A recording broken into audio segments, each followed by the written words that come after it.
Irmãos, vamos abrir a nossa Bíblia em Filipenses 1.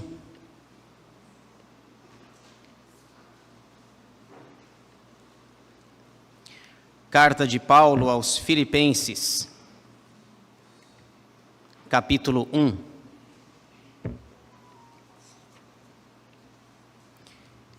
Versículos 1 a 11. Filipenses 1, de 1 a 11.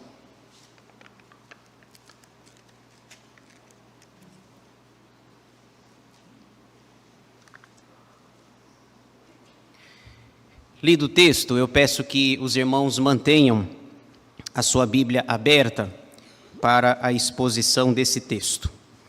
Filipenses 1, até o verso 11. Paulo e Timóteo, servos de Cristo Jesus, a todos os santos em Cristo Jesus, inclusive bispos e diáconos que vivem em Filipos, graça e paz a vós outros da parte de Deus nosso Pai e do Senhor Jesus Cristo. Dou graças ao meu Deus por tudo que recordo de vós, fazendo sempre com alegria súplicas por todos vós em todas as minhas orações, pela vossa cooperação no Evangelho, desde o primeiro dia até agora. Estou plenamente certo de que aquele que começou boa obra em vós há de completá-la até ao dia de Cristo Jesus. Aliás, é justo que eu assim pense de todos vós, porque vos trago no coração, seja nas minhas algemas, seja na defesa e confirmação do Evangelho, pois todos sois participantes da graça comigo. Pois minha testemunha é Deus da saudade que tenho de todos vós, na terna misericórdia de Cristo Jesus. E também faço esta oração, que o vosso amor aumente mais e mais, em pleno conhecimento e toda a percepção, para aprovardes as coisas excelentes e serdes sinceros e inculpáveis para o dia de Cristo, cheios do fruto de justiça, o qual é mediante Jesus Cristo, para a glória e louvor de Deus. Amém. Vamos orar?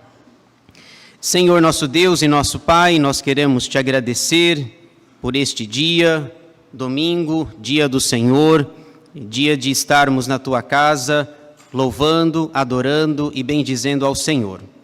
Obrigado por este culto, obrigado pelos atos litúrgicos que já realizamos aqui e pedimos, ó Deus, nesse instante em que estamos com a tua palavra aberta, que o Senhor aquiete a nossa mente, o nosso coração, para que estejamos concentrados no ensino da tua palavra, para que prestemos atenção nesse texto, para que tiremos as lições para a nossa vida, para que também cresçamos na graça e no conhecimento de nosso Senhor e Salvador Jesus Cristo. Que não fale eu, Senhor, mas fale o Espírito Santo através da minha vida, e que eu seja apenas um instrumento santo, vivo, dócil e agradável nas tuas mãos. Ó Senhor, fala conosco e alimenta-nos por meio da tua palavra. Ela é tão rica, ela é a viva voz de Deus falando ao nosso coração. Oramos pedindo a iluminação do Espírito Santo e agradecemos em nome de Jesus. Amém. Meus irmãos, hoje eu gostaria de falar um pouco com vocês sobre oração. Oração. Princípios de uma oração eficaz. É o tema da nossa reflexão, da nossa mensagem nessa noite. E eu gostaria de, nas próximas mensagens, as próximas vezes que eu for pregar, eu gostaria de expor a carta aos Filipenses. Eu gosto de pregação sequencial, eu gosto de estudos sequenciais, porque a gente estuda o texto todo, o livro todo, a carta toda, e às vezes alguns temas, alguns assuntos nós não abordaríamos se não falássemos na sequência. E, portanto, eu quero expor esta carta nas próximas mensagens. Grave aí, então, nós vamos falar sobre Filipenses nas próximas exposições. E, inicialmente, eu diria para vocês o seguinte: na teologia nós temos uma expressão chamada meios de graça. Os meios de graça servem para nos ajudar, nos auxiliar, nos fortalecer na nossa vida espiritual. São dois os meios de graça: a oração e a palavra. Pelos meios de graça nós somos abençoados, somos edificados, a nossa fé é fortalecida. E oração e palavra. Por meio da oração nós falamos com Deus. Por meio da palavra Ele fala conosco. Então são dois meios de graça. E uma definição sobre meio de graça, o que seria isso, essa expressão, esse termo teológico? Meios de graça são os recursos visíveis e comuns pelos quais Cristo transmite à sua igreja os benefícios de sua mediação por meio de Jesus. Então são recursos visíveis, a oração e a palavra de Deus. Nós, quando queremos falar com Deus, oramos. Quando queremos que Deus fale conosco, lemos a sua palavra. Portanto, estes são os meios de graça. E esse texto aqui, a primeira mensagem, a primeira exposição da carta, Paulo vai começar com uma oração. Ele começa orando pela vida e pela igreja de Filipos, nesses meios de graça tão eficazes e tão comuns na nossa vida. Nós vimos hoje de manhã na escola dominical, estamos estudando o livro do Apocalipse, e dentre as várias tragédias, as trombetas que soam, que tocam, uma coisa chama-nos a atenção. As trombetas tocam em resultado da oração da igreja. Os santos oram, a igreja ora, as orações chegam até ao trono de graças, como aroma suave e desejável diante do Senhor. Isso deveria mudar a nossa percepção, nosso conceito de oração.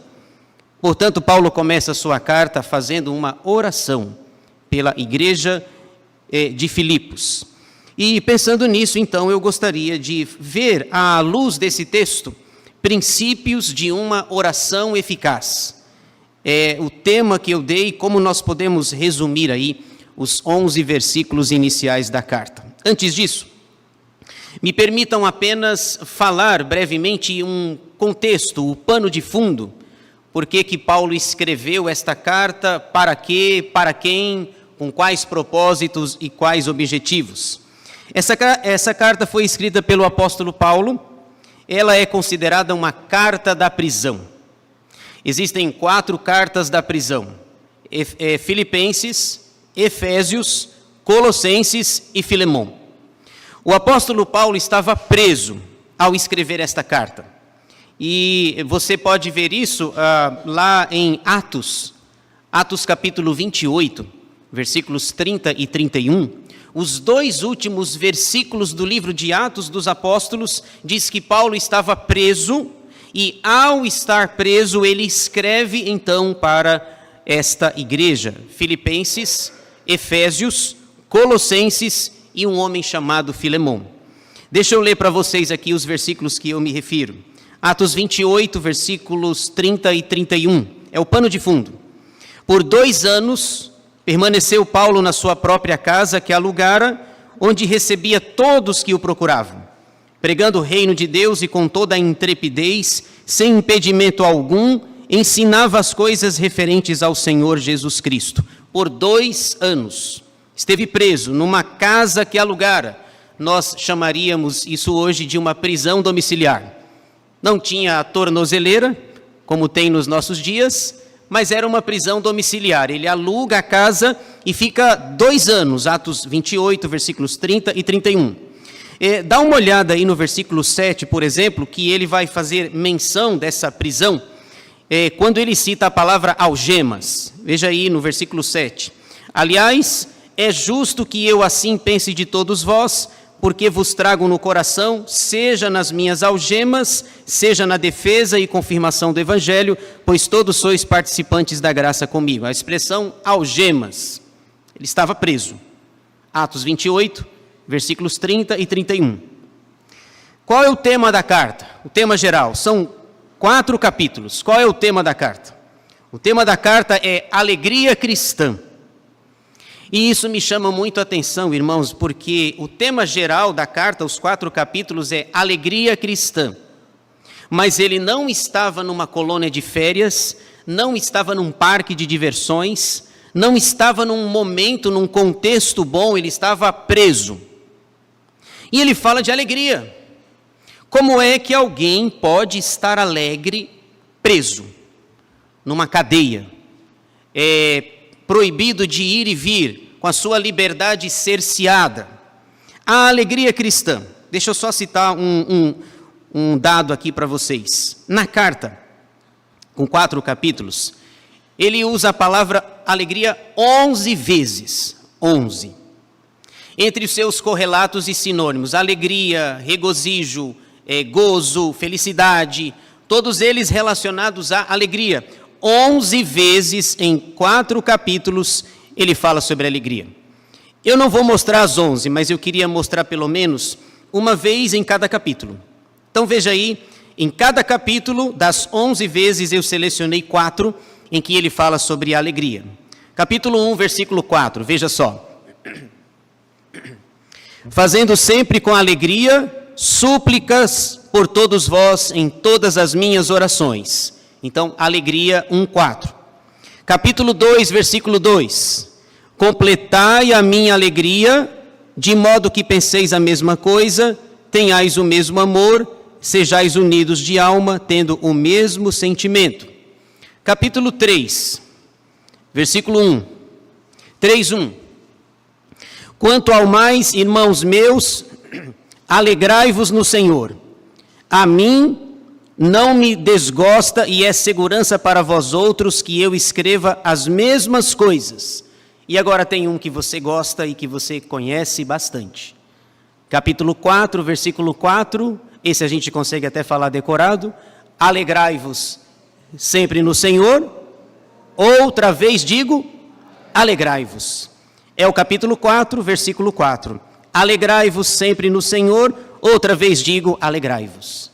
Portanto, é a carta da alegria. Se nós fôssemos dar um tema para a carta, é a carta da alegria. Preso, algemado. Isso me ensina uma lição, me ensina que a alegria é ultra circunstancial. Alegria não é apenas se eu tiver com um carro bom, com um emprego bom, com um salário bom, com uma vida boa. É possível ser alegre nos momentos ruins também. É possível se alegrar nos momentos de tristeza.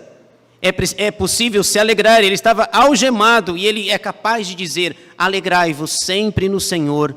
Outra vez digo, alegrai-vos. Dito isso, então, nós podemos começar a carta. Ele vai, então, fazer uma oração. E princípios de uma oração eficaz. Veja aí, então, como ele começa. Ele diz assim no verso 1. Paulo e Timóteo, servos de Cristo Jesus, a todos os santos em Cristo Jesus, inclusive bispos e diáconos que vivem em Filipos. Os personagens são conhecidos. Paulo, a primeira palavra da carta, ele é o autor da carta. Timóteo é o seu pupilo, é o seu discípulo, seu filho na fé, para quem lá na frente, no futuro, ele vai escrever 2 cartas, 1 a Timóteo e 2 a Timóteo. A carta é endereçada aos membros da igreja e aos oficiais da igreja. Os membros da igreja são chamados de santos, os santos. E os oficiais são descritos aqui como bispos e diáconos. Bispo pode ser presbítero. Ele escreve para os membros denominados de santos, escreve para os presbíteros e para os diáconos que vivem numa região chamada Filipos, por isso, Filipenses. No versículo 2, ele faz a sua saudação costumeira, graça e paz a vós outros da parte de Deus nosso Pai e do Senhor Jesus Cristo. Esta saudação não é ou não se trata de um jargão. Parece que todo mundo que vem aqui fala graça e paz. Como não tem o que falar, fala graça e paz. Não é isso. Irmãos, graça e paz é uma saudação caríssima, valiosa, importante, porque se não fosse a obra de Cristo na nossa vida, nós não teríamos como falar graça e paz. Tem mais, se não fosse a obra de Jesus, nós teríamos que chegar aqui na frente e saudá-los eu quero saudá-los com a desgraça e a ira de Deus. Aí não dá, né? Já pensou o dirigente vir aqui e fazer essa saudação? Porque é o contrário. O contrário de graça e paz é desgraça e ira. Pela obra de Cristo nós temos graça e paz. Às vezes as pessoas falam paz e graça, mas teologicamente está errado. O correto é essa ordem aonde aqui se apresenta. É graça e paz. Eu só tenho paz por meio da graça. Se não for a graça, eu não tenho paz. Então, parece algo simples, mas o correto não é falar paz e graça. O correto é falar na ordem que a Bíblia manda falar. Graça e paz. Graça é favor imerecido. Paz, para Paulo, não é, no Novo Testamento, não é ausência de problema, mas é bem-estar com Deus apesar dos problemas. Porque Paulo estava algemado e ele estava bem com Deus e ele tinha graça e paz, ele podia dizer: alegrai-vos sempre no Senhor, outra vez digo, alegrai-vos. Muito bem. Paulo vai colocar aqui 2 princípios de uma oração eficaz, que eu gostaria de citá-los aqui na nossa mensagem e reflexão de hoje. Vamos a ele. O primeiro princípio é o princípio da gratidão. Veja só, isso é os versículos 3 a 8. 3 a 8. O princípio da gratidão. Dou graças ao meu Deus por tudo o que recordo de vós. Ele agradece a Deus pela vida dos filipenses. Dou graças a Deus, gratidão, por tudo o que recordo de vós. Deixa eu dizer uma coisa interessante para você. Quando Paulo escreveu essa carta, aqui, ele já havia ido embora da cidade de Filipos fazia 10 anos. Do dia em que ele esteve em Filipos, a gente lembra da história, Atos 16. Lá em Atos 16 você tem uma mulher chamada Lídia, lembra da Lídia? Vendedora de púrpura da cidade de Tiatira. Lá você tinha aquela moça, aquela jovem adivinhadora. E lá você também tinha o carcereiro de Filipos. Lembra do carcereiro? Atos 16, o carcereiro, vendo as portas da prisão abertas, ele diz assim, ele ia se matar e Paulo diz: não se mate, nós estamos aqui. Ele pergunta: o que faremos, o que farei eu para ser salvo? E Paulo responde em Atos 16, 31, crê no Senhor Jesus e serás salvo, tu e a tua casa. Esse pano de fundo, desde o dia em que Paulo cantava louvores à meia-noite em Filipos, até esse dia, ele diz que agradece a Deus pelo que se recorda dos filipenses, 10 anos. Deixa eu falar uma coisa para você. Se você ficar sem ver alguém 10 anos, será que você se recorda dessa pessoa? Qual é a importância que essa pessoa tem 10 anos sem vê-la?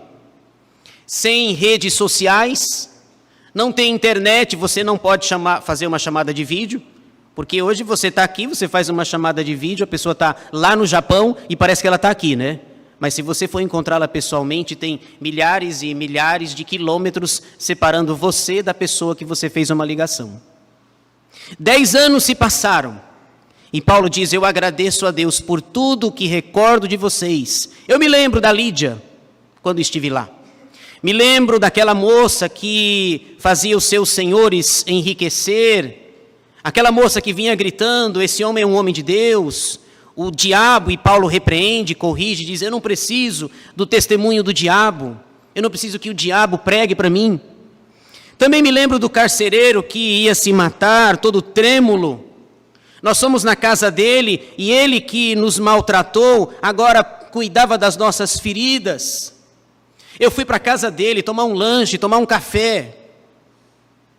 E agora esse homem é batizado, esse homem é de Cristo. Eu me lembro. E aqui nós estamos falando de data, que a data deixa comigo, né? Eu lembro das datas. Talvez você não lembra da data, mas você lembra do evento. De algo que você não esquece, de algo que foi marcante na sua vida. O dia da sua profissão de fé, o dia do seu casamento, o dia que você perdeu seu pai, sua mãe, alguém querido. Você pode não lembrar a data, pode não ser o pastor Edivaldo, mas o evento em si você lembra.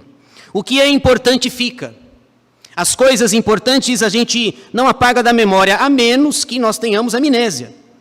Uns gravam as datas, outros gravam os eventos. Eu acho que eu gravo os dois. Mas isso é algo meu.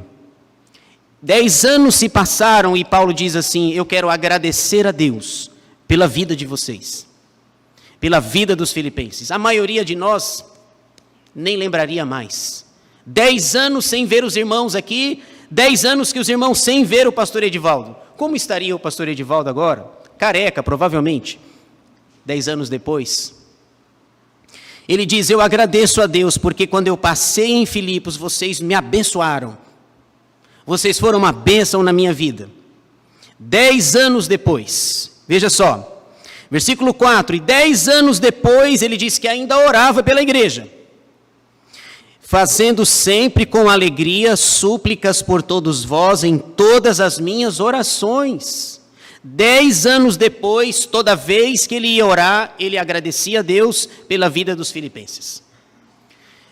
Você já reparou quando alguém pede para você orar por ela? Isso é um perigo às vezes, né? Você diz assim, alguém chega para o pastor e fala: pastor, ora por mim.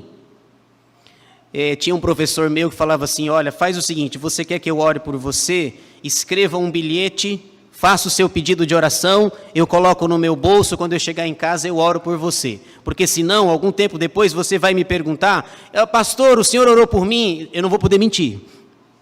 Eu esqueci, alguma coisa aconteceu e eu não orei. E ele diz: 10 anos depois, vocês estão em todas as minhas orações. O primeiro princípio de uma oração eficaz é gratidão. Gratidão pelo que Deus faz, pelo que Ele realiza, pelos milagres e pela forma como Deus usa pessoas para cuidar de nós. Ele tinha tempo para orar a despeito das suas ocupações. Versículo 5. Eu agradeço a Deus também pela vossa cooperação no Evangelho, desde o primeiro dia até agora. O primeiro dia é 10 anos atrás. Por exemplo, nós estamos em 2026, é como se fosse em 2016. Paulo os conhecera em 2016 e 10 anos depois, eles ainda continuam ligados e abençoando o ministério do apóstolo Paulo. Cooperação. O primeiro dia é Atos 16.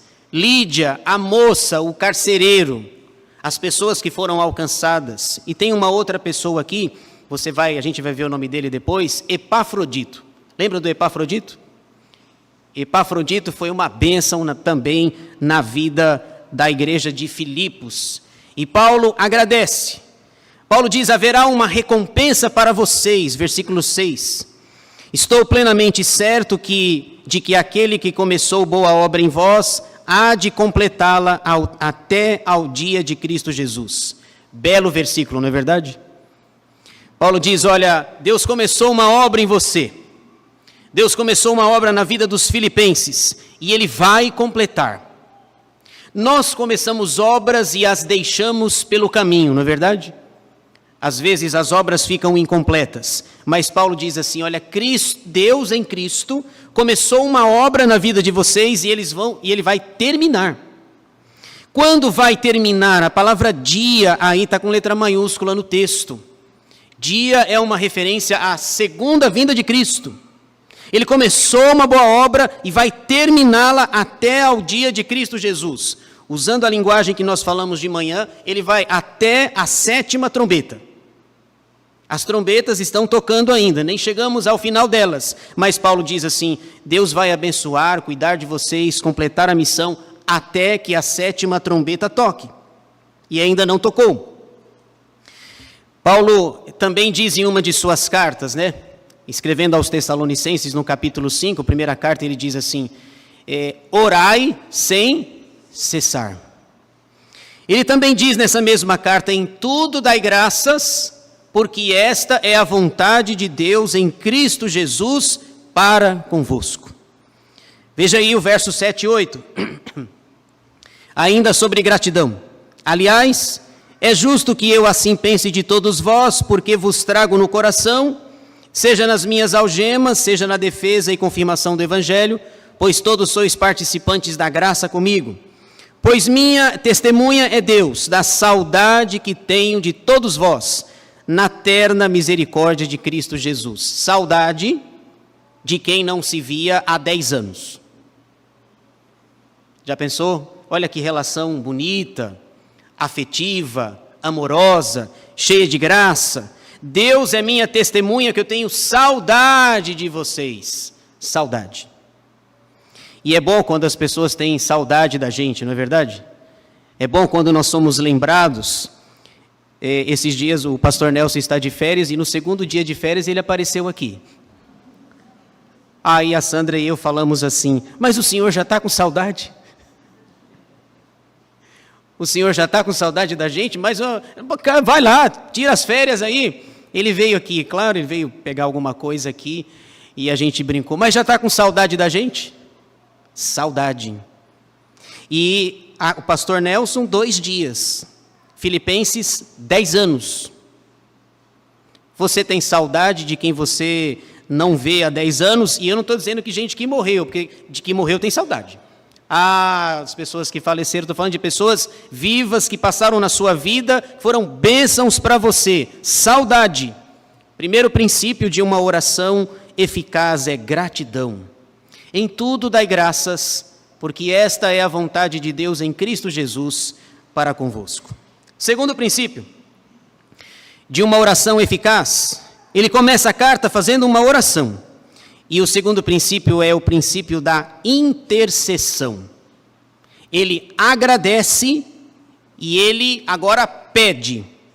Ele agora intercede pela igreja de Filipenses, para que eles continuem nessa jornada, nesse vínculo apostólico com o próprio Paulo.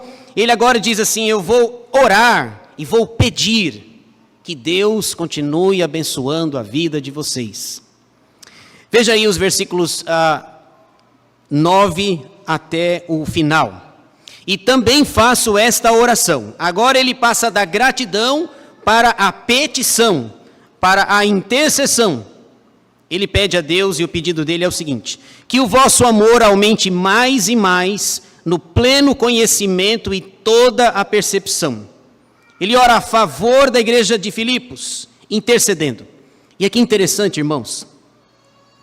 Filipos era uma igreja pobre, provavelmente pequena, e eu fico pensando o seguinte, o apóstolo Paulo vai orar por eles. O que é que Paulo vai pedir para uma igreja que é pobre e perseguida? O que você pediria para uma igreja que você sabe que é pobre e perseguida? Talvez você e eu pediríamos o seguinte: Senhor, abençoa essa igreja. Senhor, livra esses irmãos da perseguição. Não deixa que esses irmãos sejam afetados pelo mundo lá fora, que persegue, que maltrata, que não quer o bem, que não quer o sucesso da igreja. Senhor, livra eles de males, de problemas. Senhor, dá riqueza para eles. Porque se eles são pobres, dá riqueza para eles. O que você pediria para uma igreja que é pobre e perseguida? Sabe o que ele pede? Amor. Contrariando a maioria de nós. Talvez a maioria de nós não pediria isso. E o que ele pede é para que o amor dos filipenses aumente. Eles já tinham amor, mas Paulo diz assim, é preciso mais amor. Mais. Em outras palavras, a igreja nunca pode dizer que ela já ama o suficiente.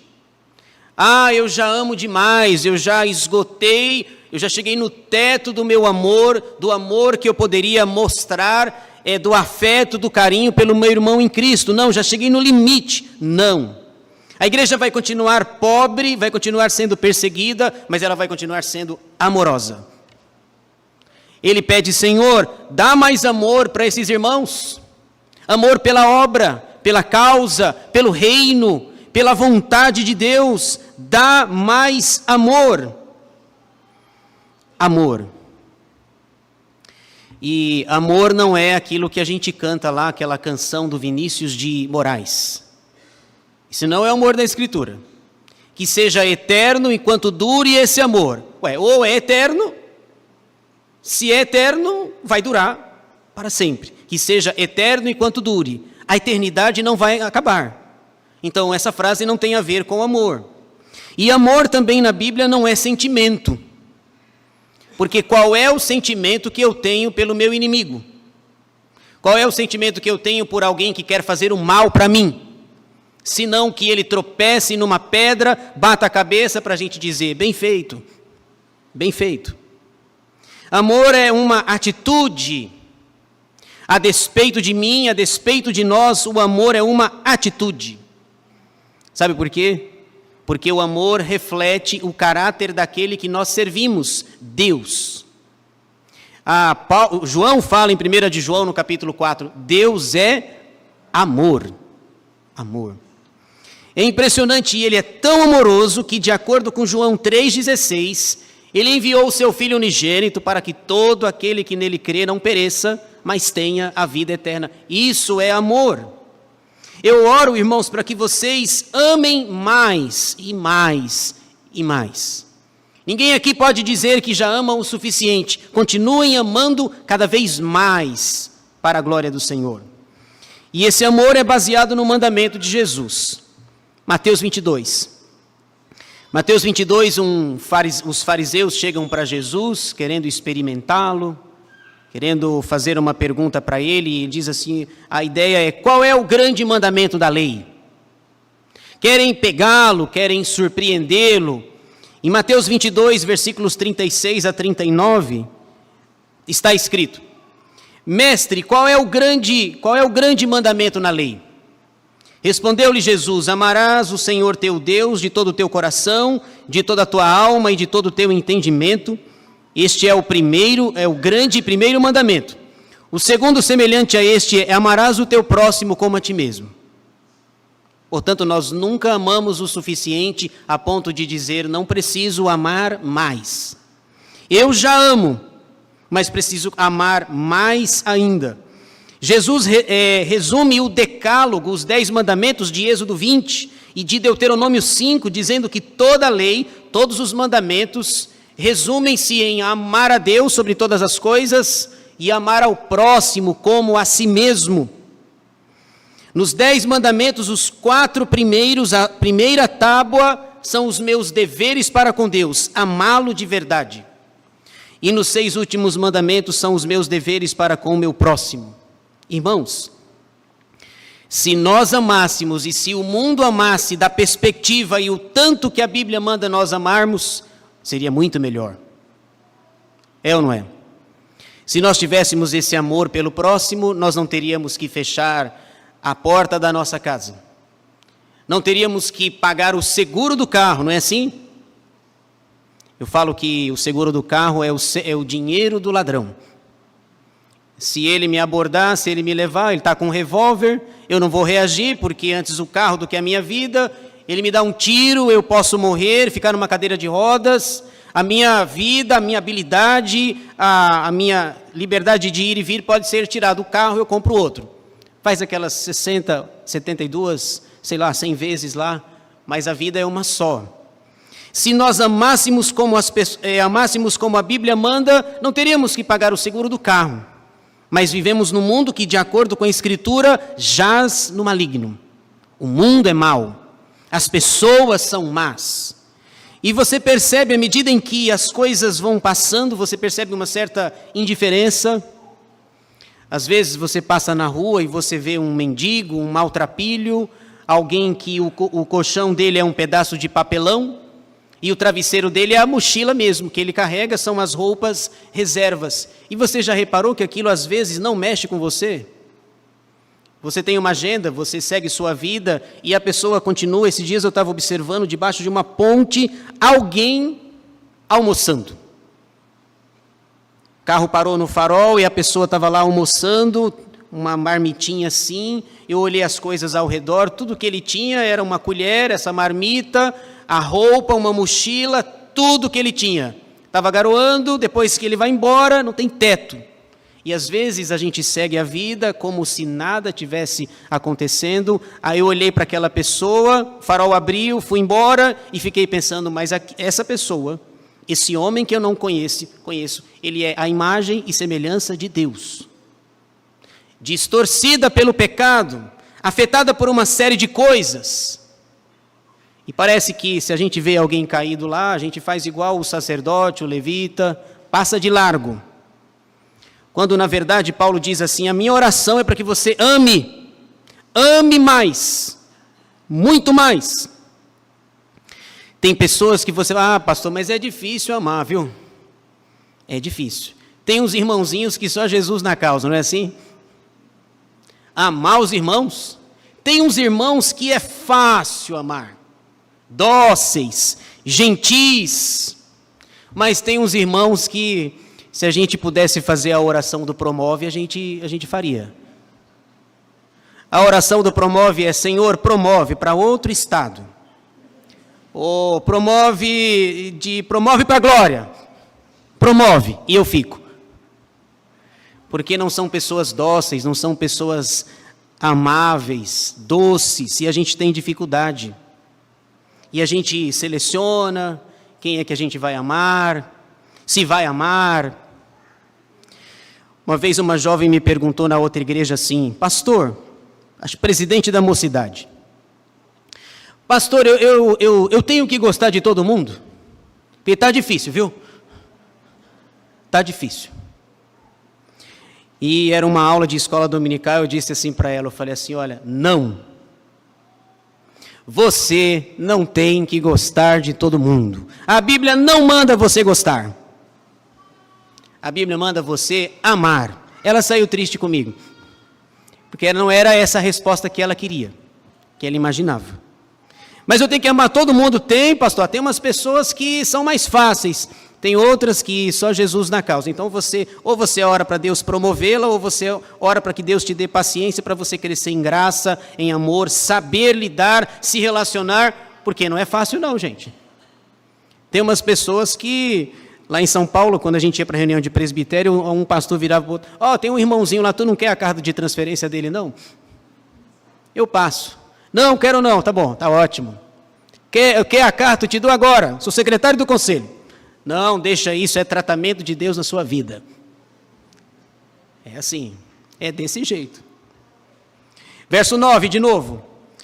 E também faço esta oração: que o vosso amor aumente mais e mais, em pleno conhecimento e toda percepção, para aprovardes as coisas excelentes e serdes sinceros e inculpáveis para o dia de Cristo. O dia, de novo, lá no verso 6, letra maiúscula, no verso 10, letra maiúscula, cheios do fruto de justiça, o qual é mediante Jesus Cristo para a glória e louvor de Deus. Intercessão. Você ora, você intercede pelos seus, pela igreja, pelos pastores, pelos presbíteros, diáconos, você ora pelo seu país. Até o final do ano vai ser uma bênção, hein? Alguém falou vai aí. Vai ser uma bênção. Vai ter a Copa do Mundo, depois vai ter o horário político, viu? Vai ser uma bênção. Depois vai ter as eleições, talvez segundo turno, vai ser uma bênção. Mas a gente precisa interceder pelas autoridades constituídas, desde a maior até a menor. Esse é um princípio de uma oração eficaz, intercessão. Senhor, abençoa o presidente da República, abençoa os governadores, os deputados, mesmo que você não goste de algum deles. A Bíblia manda que a gente ore, porque o benefício da oração será refletido na minha própria vida. Pelo que eles fazem, vai refletir na minha vida. Intercessão, gratidão e intercessão são os princípios que Paulo coloca na minha vida, para a nossa vida. Precisamos disso. Você é uma pessoa agradecida? Você é uma pessoa intercessora? Deixa eu contar rapidinho uma experiência que eu sempre carrego comigo. Lá em São Paulo, quando eu pastoreava lá, tinha um presbítero Pedro. E eu não tinha carro na época. E ele me deu carona 4 anos da minha vida. 4 anos. Domingo de manhã ele chegava lá no portão da minha casa para a escola dominical. Aí ele ia para casa e me pegava à noite também. E era mais ou menos como daqui no Parque das Bandeiras. 16, 17 quilômetros. Ele vinha para a EBD me buscar, me levava para a igreja, ia para casa, à noite vinha, voltava 4 vezes, 60 e poucos quilômetros. Todo domingo, 4 anos. E eu disse assim, um homem sério, bravo, personalidade forte. E eu dizia, olha Pedro, graças a Deus pela sua vida.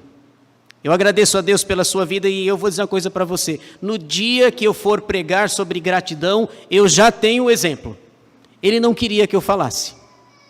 Eu não faço isso pelo Senhor, eu faço isso para outro Senhor. E eu disse que por onde passasse, traria essa lembrança. São 14, 15 anos, o Dani era bebezinho. Gratidão. Alguém que se dispunha para ajudar, para servir. Um dia o Daniel estava na igreja, um batente mais ou menos dessa altura, ele era pequenininho e ele pulou, ele achava que era o super-homem.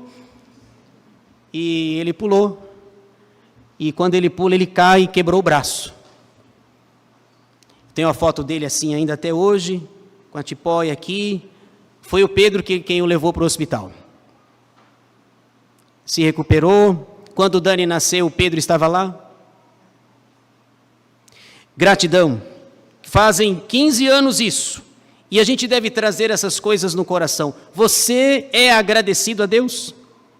Pela sua vida, pela sua saúde, pela sua salvação. Você é grato?